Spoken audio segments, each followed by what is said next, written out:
Alors, Bezrat Hashem, la Gemara ce matin, Ketubot, la page 22a.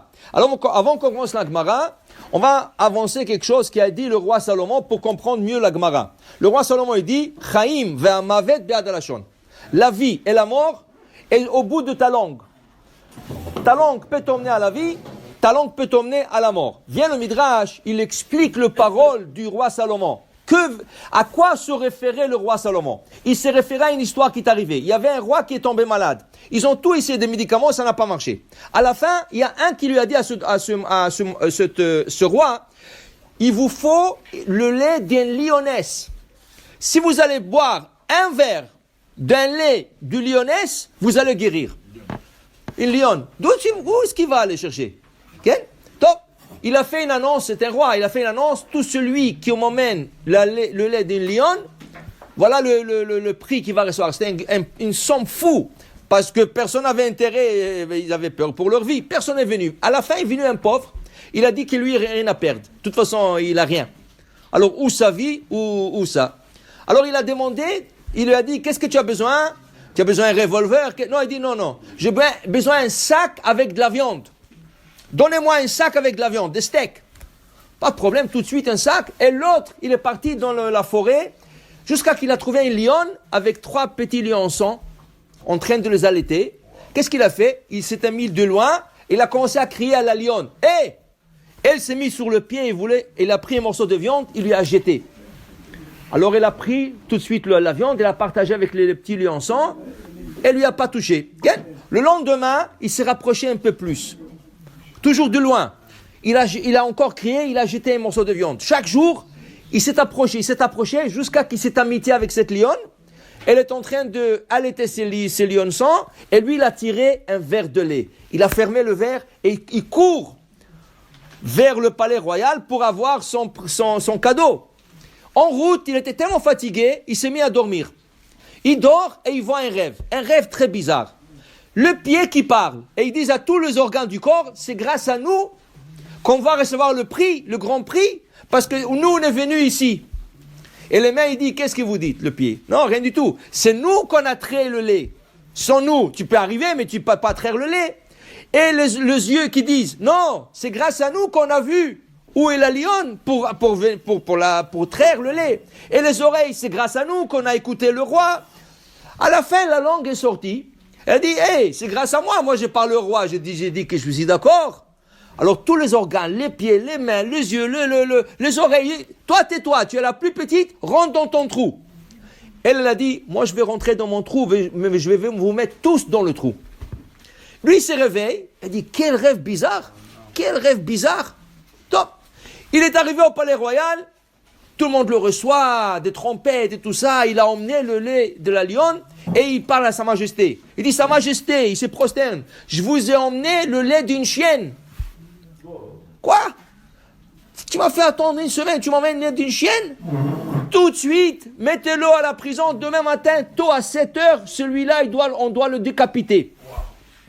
Le pauvre, il voulait s'expliquer, rien à faire. Ils l'ont mis déjà dans la cellule. Toute la nuit, il pleurait, il ne savait pas, il s'endort. Et vers la matinée, il voit un rêve bizarre. Il voit que tous les organes pleurent.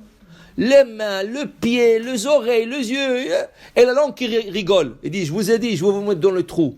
Vous allez tous être pendus. Et les autres qui ont, excuse-nous, pardon, tu es pas petit, tu es grand, tout ça. Ok, maintenant que vous avez demandé pardon, je vais arranger la situation. Il se réveille, quel rêve bizarre. On l'emmène pour le décapiter, on lui demande, c'est quoi vos derniers vœux? Il dit, je veux 5 minutes m'expliquer devant le roi. 5 minutes. Donc, on l'a amené devant Sa Majesté. Il dit, Sa Majesté, je m'excuse, j'étais tellement fatigué, je ne me contrôlais pas la bouche. Alors, tout ce que je voulais dire, c'est le lait d'une lionne, mais ça m'a sorti d'une chienne. Mais s'il vous plaît, rien goûtez-le. Vous allez voir si vous allez guérir ou pas. Le roi était d'accord, il a goûté, il a guéri. Là-dessus, dit le roi Salomon, Achaim ve'amavet be'ad halashon. La vie et la mort est sur le bout de ta langue. Tu peux dire un mot qui va t'emmener la vie, tu peux dire un mot qui va t'emmener la mort. Lui, il a dit, qu'est-ce qu'il a dit? Au lieu de lion, chienne, il s'est décrété la mort. Après, il a dit, testez, et voyez, et il s'est emmené la vie. Tu comprends? Maintenant, on va comprendre la Gemara de ce matin. La Gemara de ce matin, elle dit, Amar Rabbi Ami, minaï la pêche asar ou à pêche tire. Ta bouche, elle peut interdire quelque chose, et la même bouche, 5 minutes plus tard, elle peut le permettre. De quoi on parle? Un père de l'Antora, il y a un épisode où il y a un père, il vient, il dit, et biti natati la ish hazé. Ma fille, j'ai donné à l'homme, celui-là. Quand il dit, ma fille, j'ai donné à l'homme, c'est fini, cette fille ne peut plus se marier. Parce qu'elle a donné, qui est cet homme? Alors ça veut dire qu'elle est mariée, personne ne peut s'approcher de cette fille, elle est une femme mariée.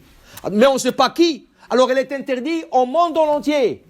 Mais quand il vient, il dit, hazé, celui-là, alors tout de suite, il a permis à cet homme. Alors la bouche qui a interdit tout, en disant la ish, elle vient de permettre en disant hazé. La Gemara continue.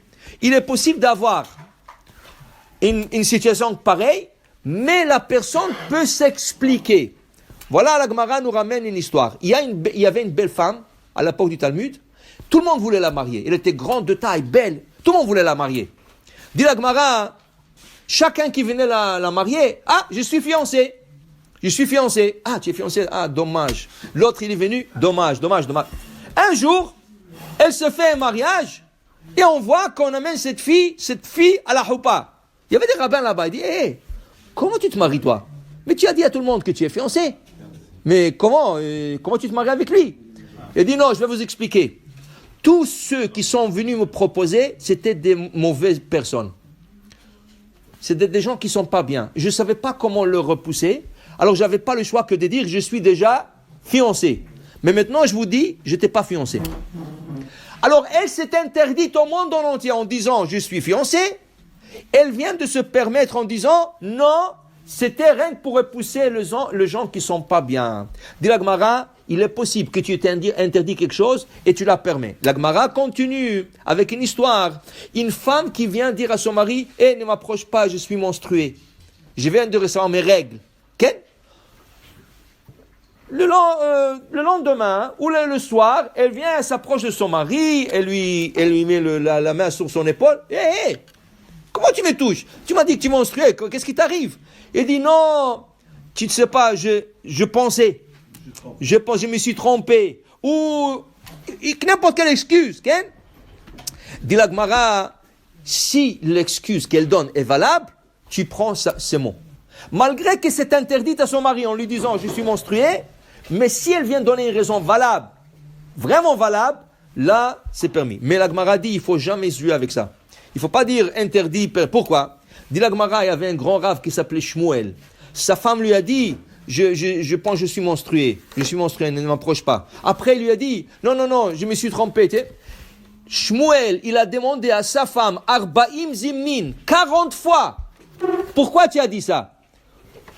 Qu'est-ce qu'il t'a dit? Qu'est-ce qui t'a fait de dire ça? Il lui a expliqué 40 fois, il lui a donné l'excuse, la même excuse. Mais quand même, lo avad Shmuel, il ne voulait pas s'approcher de sa femme jusqu'à qu'elle retrempe au mikvé. Pour te dire, il était strict.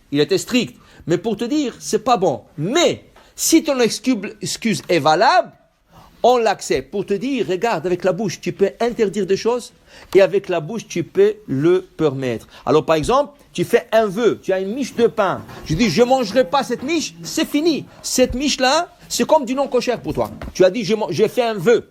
Neder, je ne mange pas cette miche de pain, c'est fini, tu ne peux plus la manger. Elle est cachère à 100%. 1000% les cachères, c'est fini, ta bouche t'a interdit. Si tu viens maintenant faire atarat nedarim, annulation de vœux, pas toi, le rabbin, il la repermet. Okay? Pour te dire, la bouche. Si tu veux la vie, c'est la bouche. Tu veux la mort, c'est la bouche. Alors fais attention, qu'est-ce que tu sors de la bouche. Baruch Adonai le'olam. Amen.